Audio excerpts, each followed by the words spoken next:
की तरफ से आज डिस्ट्रिक्ट झांसी ही नहीं बल्कि पूरे उत्तर प्रदेश में हर जिला मुख्यालय पर प्रदेश में बढ़ते हुए अत्याचार, जुल्म, ज़्यादती और जो दरिंदगी के शिकार हो के हमारी माँ बेटियाँ या बहनें दरिंदगी का शिकार हो रहे थे, उस दर्द को मिशन सुरक्षा परिषद ने महसूस किया। उसके लिए शांतिपूर्वक हम लोगों ने माननीय एडीएम साहब को ज्ञापन दिया है और ये सिलसिला पूरे उत्तर प्रदेश में चल रहा है। और इसमें एक चीज़ और शामिल है कि मिशन सुरक्षा परिषद ये चाहता है कि जो मंडल कमीशन की रिपोर्ट इससे पहले लागू हुई थी उसको बीच में रोक दिया गया, जिससे जो दबी कुचली पिछड़ी समाज है उसको राजनीतिक, सामाजिक और आर्थिक स्थिति के आधार पर वो बहुत नीचे चली गई। उस मंडल कमीशन को पूरी ईमानदारी से लागू करने के लिए मिशन सुरक्षा परिषद लामबंद होके ये आंदोलन चला रही है, शांतिपूर्वक संविधान के दायरे में रह के।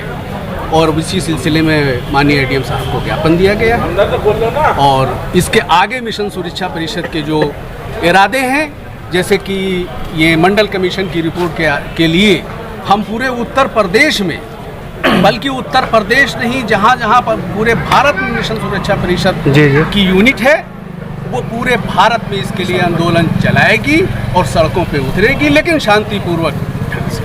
आगे का लक्ष्य क्या है आपका? आगे का लक्ष्य ये है कि जब मंडल कमीशन लागू हो जाएगा और मेरा मकसद पूरा हो जाएगा, जो दबी कुचली पिछड़ी समाज है जब उसको न्याय मिल जाएगा और उसको राजनीतिक और आर्थिक आज़ादी मिल जाएगी देश में, हमारा मिशन खत्म। सर, किस तरीके के न्याय की बात कर रहे हैं? हम न्याय ये कर रहे हैं जो हमारे समाज में जो उत्पीड़न हो रहा है, समाज में जो हमारे देश की बच्चियों के साथ उनका जो दरिंदगी का शिकार होकर उनकी हत्याएं हो रही हैं और हमारी पिछड़ी समाज को जो सरकारी नौकरियों में पूरी ईमानदारी के साथ जो आरक्षण के आधार पर जो सरकारी नौकरियां मिलना चाहिए वो नहीं मिल रही है, यही सबसे बड़े दुख की बात है। और इसी से हमारी समाज जो है वो पिछड़ती चली जा रही है और जो समाज पिछड़ जाएगी, जो 85% की समाज पिछड़ जाएगी तो देश भी पिछड़ जाएगा। सर, जिस प्रकार से हाथरस की घटना हुई है जी, पूरी राजनीतिक पार्टियां वहीं पर कवरेज कर रही हैं, तो मैं लेकिन सर बलरामपुर में कोई नहीं गया।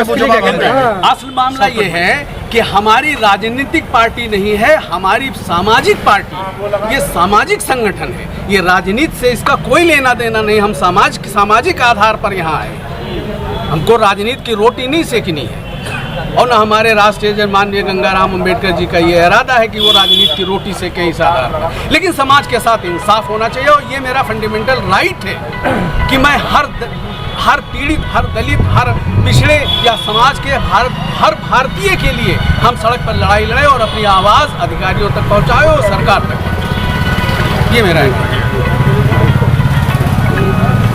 सर, आपका शुभ नाम? सर, मेरा नाम है पीएल गौतम। सर, आज आप किस संबंध में आए हुए हैं? सर, यहाँ आज एक्चुअली मकसद तो हमारा ये है कि पर निर्माण दिवस आज मानवर काशीराम साहब का है जी। मैं लक्ष्य तो हमारा ये है, ये लक्ष्य मिशन सुरक्षा परिषद के हमारे राष्ट्रीय अध्यक्ष माननीय श्री गंगाराम अंबेडकर साहब, जो बहन कुमारी मायावती जी की सरकार में 4 बार OHD रहे, वो हमारे 13 राष्ट्रीय अध्यक्षों के ऊपर मैं राष्ट्रीय अध्यक्ष हैं और मैं व्यापार प्रकोष्ठ का प्रदेश अध्यक्ष हूँ। बताइए आगे पूछिए। सर, ये आप जो ज्ञापन देने आए हुए हैं, इसमें क्या मांग रखना चाहते हैं? देखिए, हमारी मांग मेन ये है कि SC के लिए जो आरक्षण लागू हुआ है तो वो तो कुछ मिलाकर थोड़ा बहुत है लोगों के लिए, लेकिन जो हमारे पिछड़े, अति पिछड़े, OBC, BC इन लोगों के लिए जो आरक्षण भारत सरकार में संविधान के तहत दिया गया जी, लेकिन उनके लिए आज तक आरक्षण नहीं लागू हुआ। ठीक। मेरा उद्देश्य मेन ये है कि मंडल कमीशन लागू करो और नहीं दिल्ली में सिंहासन खाली करो। लेकिन सर, कुछ लोग कह रहे हैं कि क्या करेंगे आप? मांगे अगर आपकी पूरी नहीं हुई? देखिए, मांगे अगर नहीं पूरी होती हैं तो मैं ये कहना चाहता हूँ पत्रकार बंधुओं के माध्यम से, हम लोग राजी से ना कहीं कोई सरकारी संपत्ति को नुकसान करेंगे, ना कहीं आंदोलन करेंगे, ना कहीं भीड़ जुटाएंगे। शासन सत्ता के माध्यम से मैं उसका निर्माण उसके आधार पर मैं कायम रहूँगा, मैं बिचलूँगा नहीं बिल्कुल। लेकिन मेरा आधार मेन ये है कि अगर मंडल कमीशन लागू नहीं होता है तो मिशन सुरक्षा परिषद हमारे 9 लाख पदाधिकारी हैं भारत के अंदर 24 स्टेटों में। जी अगर नहीं होता है तो मेरा आंदोलन पूरे भारत में जब तक मंडल कमीशन लागू नहीं होगा तब तक हम लोग आंदोलन हमारा जारी रहेगा, किसी कीमत पर नहीं मानेंगे। लेकिन सर अंतिम सवाल ये है कि कुछ लोग आरक्षण के विरोध में भी हैं, उनके लिए क्या कहेंगे?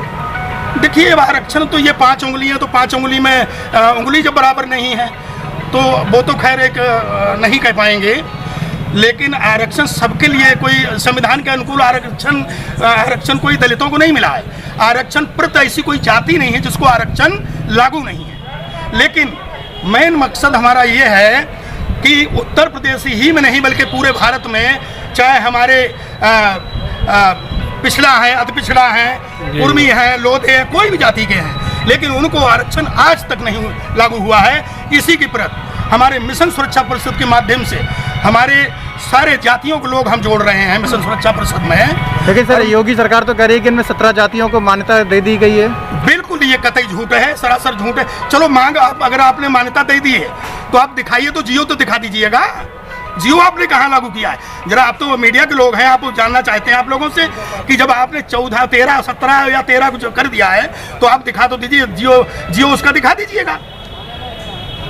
और दूसरी बात चैनल के माध्यम से कहूँगा आप लोगों से, सबसे ज़्यादा हमारे उत्तर प्रदेश में इस वक्त, जैसे हमारी आजमगढ़ में बहन मारी गई, बलात्कार किया गया, जौनपुर में बलात्कार हुआ, आजमगढ़ में हुआ, आपके हाथरस में तो इतना भयंकर बलात्कार हुआ, और फिर यो उसके भाई पे उल्टा, यानी जिसकी बेटी मारी गई उसकी जीभ काट ली गई, उसका शरीर बेकार कर दिया, रीढ़ तोड़ डाली गई, उसका इलाज समय से नहीं हुआ।